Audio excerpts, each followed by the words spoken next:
এই যে আপনারা আপনারা মানে আপনাদের দলের বিরোধী দলনেতা বলেছিলেন যে এত লাখ রোহিঙ্গা ভোটার আছে, এত লাখ বাংলাদেশি ভোটার রয়েছে, কই নির্বাচন কমিশন তো কিছু বললো না। মানে সাংবাদিকরা তো প্রশ্ন করেছিল যে নির্বাচন কমিশনের প্রাইমারি কাজ হচ্ছে কারা জেনুইন ভোটার আর কারা ভোটার নন এটা আইডেন্টিফাই করা।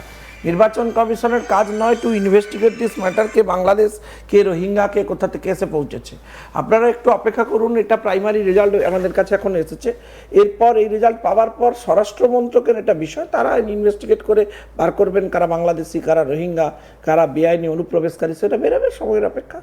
মানে এখনো আপনারা বলছেন যে রোহিঙ্গা বাংলাদেশি আপনারা আইডেন্টিফাই করতে পারবেন। রোহিঙ্গা বাংলাদেশি কি ছেড়ে দেবো নাকি আমরা? রোহিঙ্গা বাংলাদেশি এখানে ঘুরে বেড়াবে না কেন? সেটা তো আমাদের আরে নির্বাচন কমে আইনটা বুঝতে হবে তো। যেগুলো বলছে যারা এসব প্রশ্ন করছে তারা মূর্খ, পড়াশোনা করে না।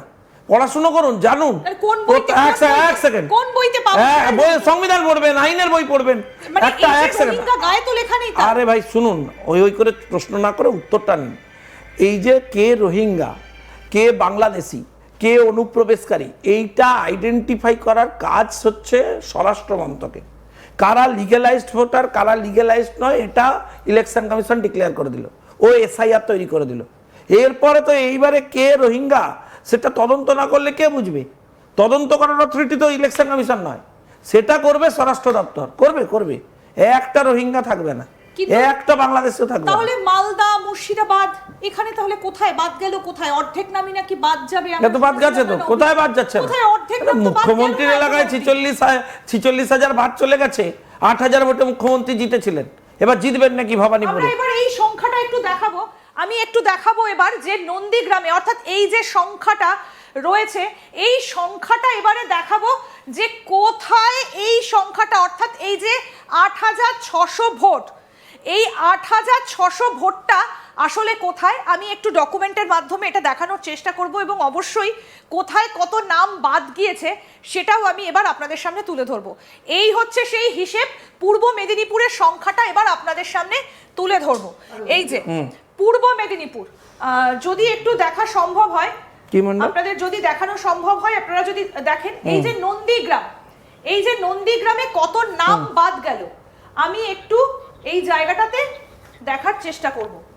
এই যে কত নাম বাদ গেল এখানে, 10,604, 10,604 নন্দীগ্রামের নাম বাদ গিয়েছে। বুথ ভিত্তিক আমরা দেখাচ্ছি, পূর্ব মেদিনীপুরে টোটাল বাদ গিয়েছে কত নাম? 20,000, মাফ করবেন 2,03,341, টোটাল বাদ গিয়েছে হচ্ছে 2,03,341। এটা হচ্ছে পূর্ব মেদিনীপুরের টোটাল। এবার নন্দীগ্রামে কত গেছে আমি একটু দেখাই। এই যে পূর্ব মেদিনীপুরের এই যে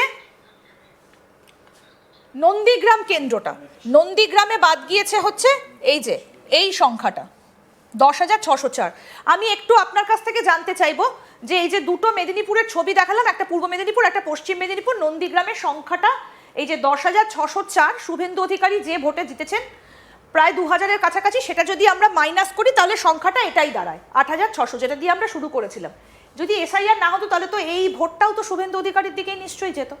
দেখুন, আমি আপনাকে একটা কথা বলছি, আপনারা তো এই 8,000 সামথিং দেখাচ্ছেন, আমি আপনাকে এই হিসেবটা অফিসিয়ালি যদি দেখাই তাহলে আপনারা দেখতে পাবেন নন্দীগ্রামের শুভেন্দু অধিকারী মিনিমাম 50,000 ভোটে জিততেন। বাকি পুরো ভোটটাই হচ্ছে ম্যানিপুলেট করা হয়েছে, ওখানে লোটা হয়েছে। এবং এই যে এনারা বলছেন না যে গায়ের জোরে লাইট বন্ধ করে দিয়ে মামলা করে, তো কোর্টে প্রমাণ করতে পারছেন না কেন? এতবার তো গেছেন মুখ্যমন্ত্রী, কোর্টে পর্যন্ত গেছেন, কারণ মুখ রক্ষার জন্য গেছেন। শুভেন্দু অধিকারীর যে তথ্য, যে সংখ্যা আপনারা পরিসংখ্যান দেখাচ্ছেন, সেই সংখ্যাটা তো অবভিয়াস শুভেন্দু অধিকারী পাওয়া উচিত, কারণ এই বেআইনি ভোটার যখন বাদ যাচ্ছে, এই বেআইনি ভোটারের বাদ ছাড়াও আমি আপনাকে বলছি বাকি ম্যাক্সিমাম পার্সেন্টেজ অফ ভোট এখানে যে জোনে হচ্ছে শাসক দলের পুলিশ অ্যাক্টিভ ছিল, তারা সেখানটা লুটেছে, তারা অপারেশন করেছে। সেটা না করলে শুভেন্দু অধিকারী আজকে ক্ষমতায় চলে যে ভোটটা পেয়েছিলেন তার মধ্যে তো এই 10,604 এই ভোটটাও তো নিশ্চয়ই ছিল। দেখুন, আপনি যেমন বলছেন এটা ছিল, তেমনি না থাকার সম্ভাবনাটাই বেশি, কারণ বেআইনি ভোটার যত আজকে বাদ যাচ্ছে সেই সমস্ত বেআইনি ভোটারটা লুটে নেওয়ার হচ্ছে টেন্ডেন্সি সাধারণত শাসক দলের থাকে, কারণ শাসক দলই এর সুবিধা ভোগ করেন, এটাই নিয়ম। পূর্ব মেদিনীপুরে বাদ গেছে 1,41,936, আর পশ্চিম মেদিনীপুরের সংখ্যাটা বললাম 2,03,341, মানে দুটো মেদিনীপুর মিলে প্রায় 2-1-3 আর এখানে হচ্ছে 4, প্রায় 3 লাখের কাছাকাছি দুটো মেদিনীপুর মিলে হচ্ছে সেটা। আর আপনার সঙ্গে একটু আগে আমার কথা হচ্ছিল দুটো জেলা নিয়ে, মালদা এবং মুর্শিদাবাদ। একটু দেখি যে মালদা এবং মুর্শিদাবাদে কত নাম বাদ গেছে। আমি এখান থেকেই একটু খোঁজার চেষ্টা করি মালদা এবং মুর্শিদাবাদ। প্রথম দিকে এই যে মালদাতে বাদ গেছে কত একটু দেখি।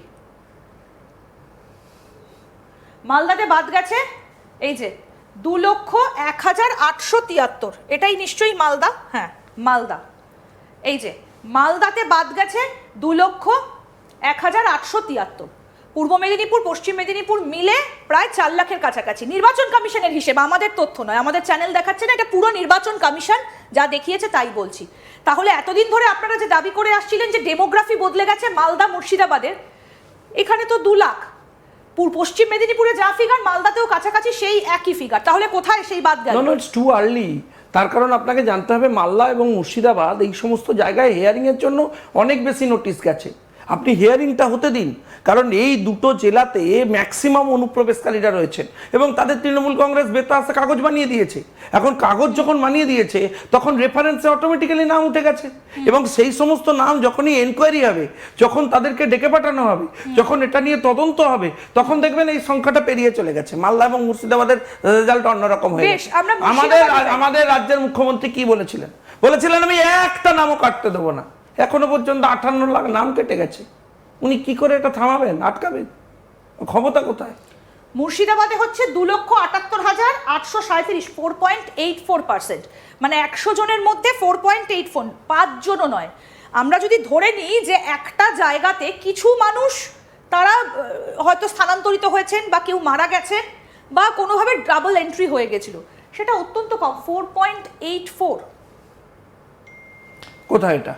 এটা মুর্শিদাবাদে এসছি আমি। হ্যাঁ, যেটা নিয়ে আপনাদের বিভিন্ন আলোচনা। আপনি টেকনিক্যাল জায়গাটা বোঝার চেষ্টা করুন। আমি টেকনিক্যালি এসছি, মানে 4.84। আমরা যদি এই জায়গাতে মেদিনীপুরে আসি, আমরা আপনাকে কি বলছি শুনুন। পূর্ব মেদিনীপুরে জালি ভোটার ডকুমেন্ট তৈরি করার প্রভিশন অনেক কম, কিন্তু মুর্শিদাবাদে জালি ভোটার ডকুমেন্টেশন অনেক বেশি হয়েছে। ফলে এই যে হিয়ারিং পার্টটা হবে এইবারে, যেটা ধরুন যাদের বাড়িতে নোটিশ গেছে, যাদের ডাকা হচ্ছে, এতে আপনি দেখবেন যে পূর্ব মেদিনীপুর পশ্চিম মেদিনীপুরের তুলনায় মালদা মুর্শিদাবাদ এই জন্য বেশি আইডেন্টিফিকেশন হবে, বেশি লোক হচ্ছে আইডেন্টিফাইড হবেন, বেশি নাম বাদ যাবেই। কারণ এরা সরাসরি এই সমস্ত কাগজ এখানে অ্যাডমিনিস্ট্রেশনকে, তৃণমূলের পুরো সংগঠনকে, পুরো প্রশাসনকে ব্যবহার করে তৈরি করেছে। ভয়ঙ্কর পরিস্থিতি। কিন্তু আমি একটা ছোট্ট কথা বলি, সেটা হচ্ছে যে সংখ্যায় মানুষকে ডাকা হয়েছে, এই যে 1.6 crore, তার থেকে তো বেশি লোককে তো আর হিয়ারিং এ ডাকা হবে না, ডাকাতে হবে সেই সংখ্যাটা। ওখানে কত ডাকা হয়েছে বার করুন না, সেই সংখ্যাটাতেই। আমি যদি এইখানটাতে আসি, পূর্ব মেদিনীপুরে আমি হিসেবটাতে এলাম, এই যে পূর্ব মেদিনীপুরেই আমি রয়েছি,